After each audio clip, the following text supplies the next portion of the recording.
I partied in a bar in Alberta. It's called the Blue Yak. The other day I was outside, I was having a cigarette, and there's like 16 other people, and this one poor guy is sitting on the side of the curb, and he's hurling into a McDonald's bag. And I'm the only one of the 16 people that don't feel sorry for the motherfucker, and I decided to start laughing. And everybody's like, Linda, you're a bitch. And I'm like, no, ba-da-ba-ba-ba. I was fucking loving it. I have a little fact for you. According to the American Dental Association, 77% of plaque and tartar buildup can be prevented by oral sex. Yeah, right here. I don't know about you, but that whole statistic makes me think of my mother, because she has 4 children and false teeth. It also makes it very difficult to shake somebody's hand when you know they're missing teeth, and you're like, you pissed somebody off that you shouldn't have back in the day.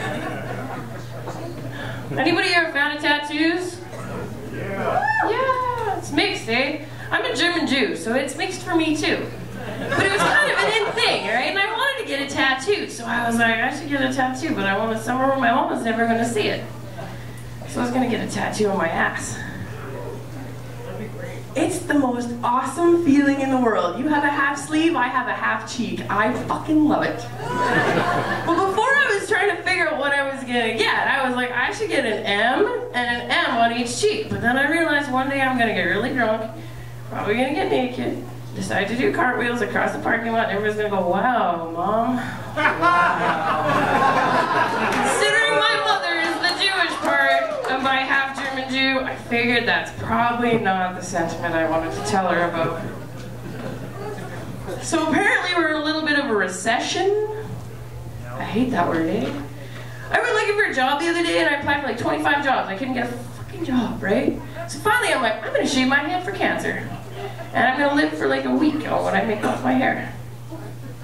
And then I realized, if push really came to shove and shit really hit the fan, nobody's gonna want to sleep with a bald hooker. That bugged me. And it didn't bug me because nobody's, well, in Alberta, nobody would sleep with a bald hooker. I don't know, I went to Hastings the other day and I was like, ah! I was enlightened, let's just say it that way. But like, if you were to change the word job to something that people will have trouble spelling, like employment opportunity, that would probably eliminate half the retards looking for one, right? Like if you think about the word leprechaun, those are hard to find, just like a job, right? But it's a hell of a lot harder to spell.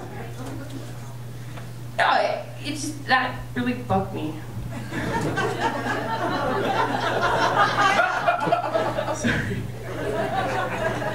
But like, spelling is important, and everybody doesn't understand that, right?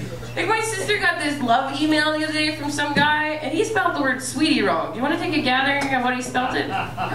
Hey, sweaty.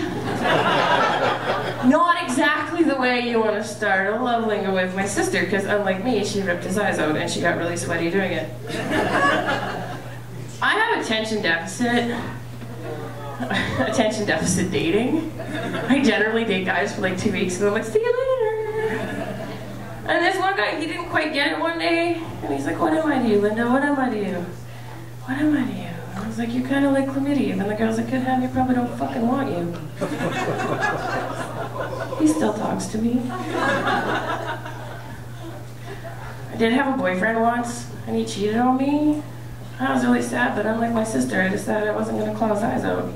I was like, you want to have a threesome? And he's like, you were in this freaky a week ago. And I said, yeah, but a week ago I was in a relationship. The best part about that is when you throw down with the new girl, it's like hoes versus pros. And I beat that bitch. And then I tried online dating, and this guy was like, I want to show you my penis. And I'm like, this is so not right. If we were in a comedy club and this was our first date, anybody here on a first date? You can't do that. You can't do that. You don't just whip it out in public. So I did what any self-respecting woman would do. Told him I was horny and I gave him that ex-boyfriend's address. My name is Linda Fuhrhelm and I am from Alberta. Thank you very much for your time.